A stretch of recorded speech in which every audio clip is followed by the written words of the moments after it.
welcome back to my channel. For today's video, I'm gonna do something you guys are requesting me to do. So nag-ask ako both in Facebook and Instagram for vlog suggestions, and some of you guys are requesting me to do a dye my hair kind of vlog, and it's actually the perfect thing to do because Beauty Labo sent me 2 packs of their DIY hair color. So ito siya.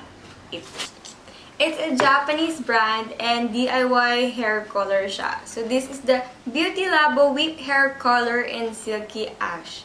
So Silky Ash yung pinili ko because it's closer siya sa hair color ko ngayon. This contains 4 fruit extracts, honey and rose water, plus fruit extract. So it says here, do not apply on wet hair to prevent the whip foam from dripping. So meron ditong image of color result. So if dark yung hair mo, ganito siya. If very light dito, yung sa akin siguro is very light. Kasi as you can see naman, super light ng hair ko. So just a small information about my hair. This has been rebonded for almost 3 to 4 times.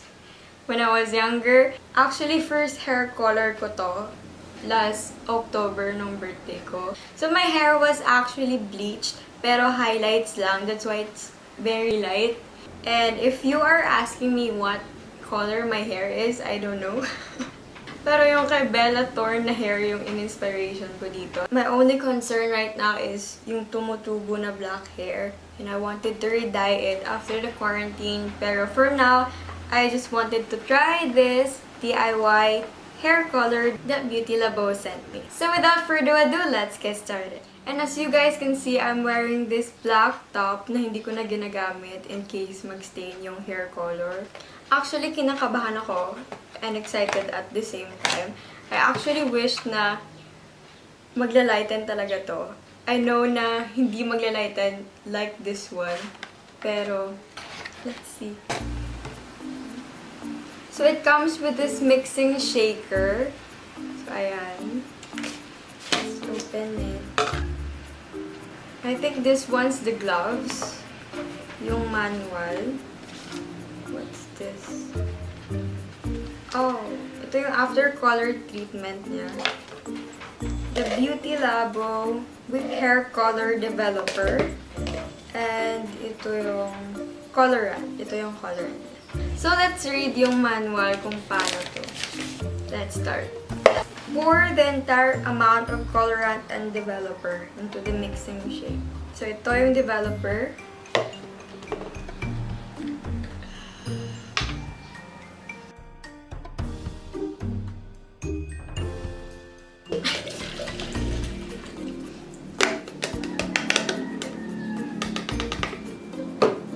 And the developer. Colorant gali joke.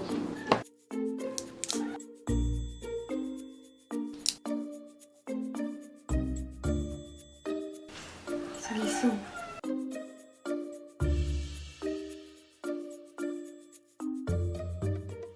And firmly tighten the cup and shake the mixing shaker 30 times strongly with both hands.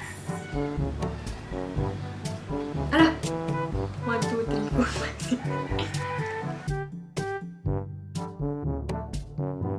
30. More than 30 naman eh. 30 times strongly. Ano ba yung straw? So I'm gonna get my gloves.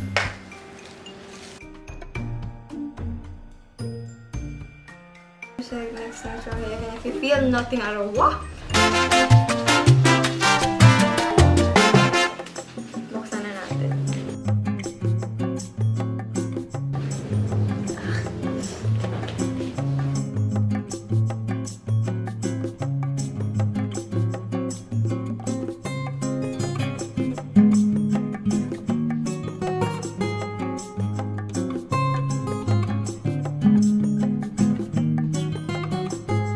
Mabaho siya, guys.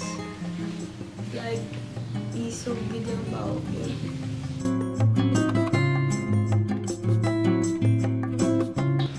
There's no turning back.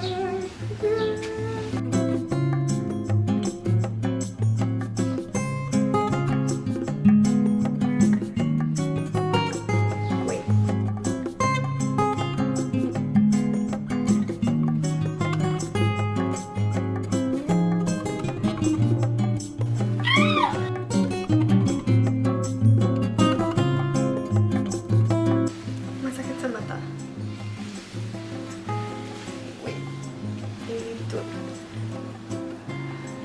out evenly.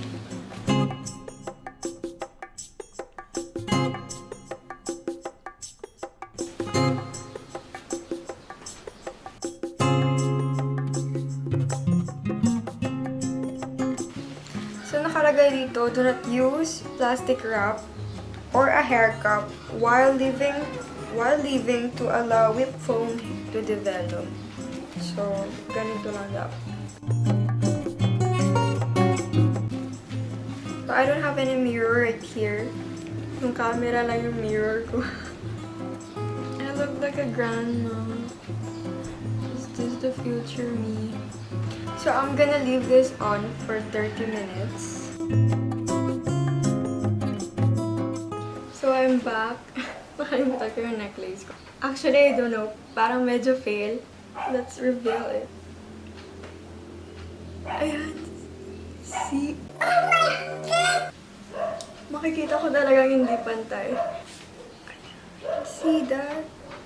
Dito light and dito dark and light again. Magbo-blow dry lang ako.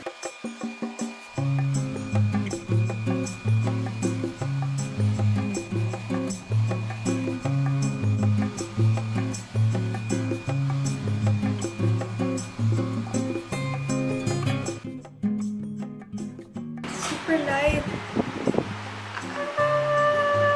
So, yung sabi dito, need mong lagyan ng yung after color treatment. So, ito siya. So, I'm gonna put some.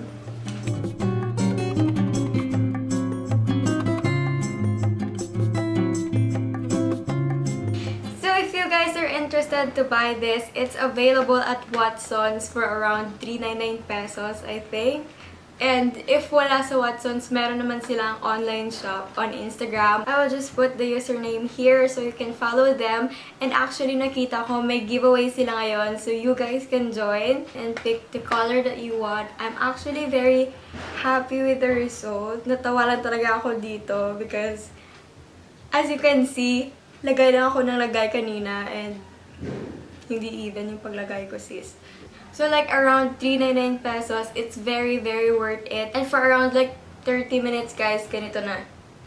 You have a brand new hair color. So, thank you so much, Beauty Labo, for sending me this. And, seriously, honest opinion, I recommend this to you guys. And also, thank you so much to Pantene for sending me this 3 conditioners. They're 3-minute miracle conditioner. So, thank you so much. I actually used this, yung Keratin Straight. So thank you so much for watching. Please like, share, and subscribe to my channel for more upcoming videos. And I hope to see you on my next one. Bye! When raindrops fell